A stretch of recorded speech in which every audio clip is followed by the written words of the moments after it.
Update 2. When my sister realized how serious things had become, she blocked my number and all social media accounts. I didn't try to reach her again. As far as I'm concerned, she's no longer family.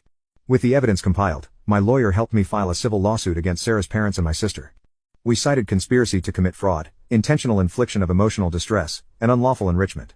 I wasn't just after the money, I wanted everything out in the open. I went to my workplace and sat down with HR. I explained the general situation, left out names, but made it clear that an illegal case involving me might gain attention soon. They appreciated the honesty and made a note of it, offering to refer me to a legal support firm if I needed it. 3 days later, I got an email forwarded to my lawyer.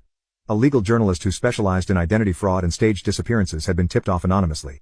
They wanted to speak with me and requested access to the case materials. We called a meeting. I gave them access to redacted versions of the files, removing any personal identifiers, and made it clear I wanted to stay anonymous for now. They agreed. A few days after that, another email arrived. This time from Sarah's lawyer. They requested a legally supervised meeting between both parties, with law enforcement present. The meeting would be recorded, and no direct contact outside legal channels would be allowed. It was clear they were trying to protect Sarah while still testing the waters for possible negotiation. I didn't respond right away. I forwarded the email to my attorney and waited for his advice. But I already knew one thing for certain. I wasn't walking away this time. Too many people had helped her vanish, and too many of them thought they'd never face consequences. The meeting was going to happen, and when it did, I was going to make sure the truth came out recorded, documented, and impossible to deny. The meeting with Sarah was scheduled at a neutral location, a legal conference room downtown with glass walls and a mounted camera.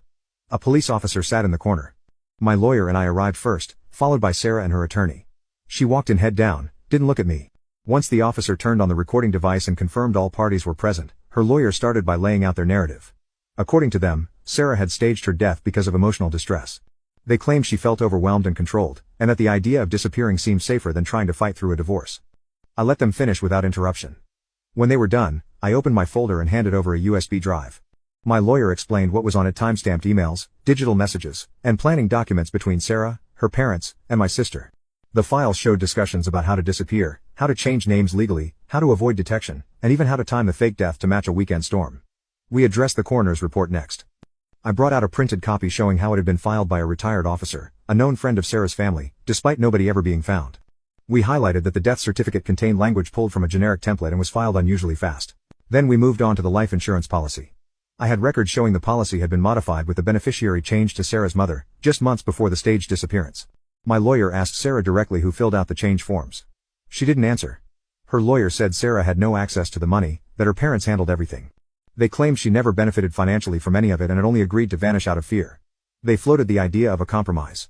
Sarah might cooperate, but only if criminal charges were taken off the table. We refused. My lawyer said we would not agree to immunity for someone who orchestrated a fake death, allowed her husband to mourn for years, and committed document fraud. We were open to reducing her civil liability if she gave us full cooperation and named every person involved. Then they pushed for blanket immunity for Sarah, her parents, my sister, and the officer who signed the report. I stood up and told them there was no deal. We weren't negotiating with criminals. The meeting ended minutes later. Sarah still hadn't said a word. She walked out the same way she came in, head down, eyes on the floor. That same evening, I filed a formal complaint with the local police department about the falsified coroner's documents. I submitted the evidence, listed the people involved, and asked for an internal review of how a death certificate was issued without a confirmed body. I made sure to include all supporting timelines. After that, I contacted a second journalist. This one worked for a national investigative outlet and had experience covering identity fraud. I gave them access to the full unredacted file, everything. Names, dates, files, photos, even the screenshots from the marketplace account. Their team began reviewing immediately, confirming authenticity and tracing the network of people involved in the background.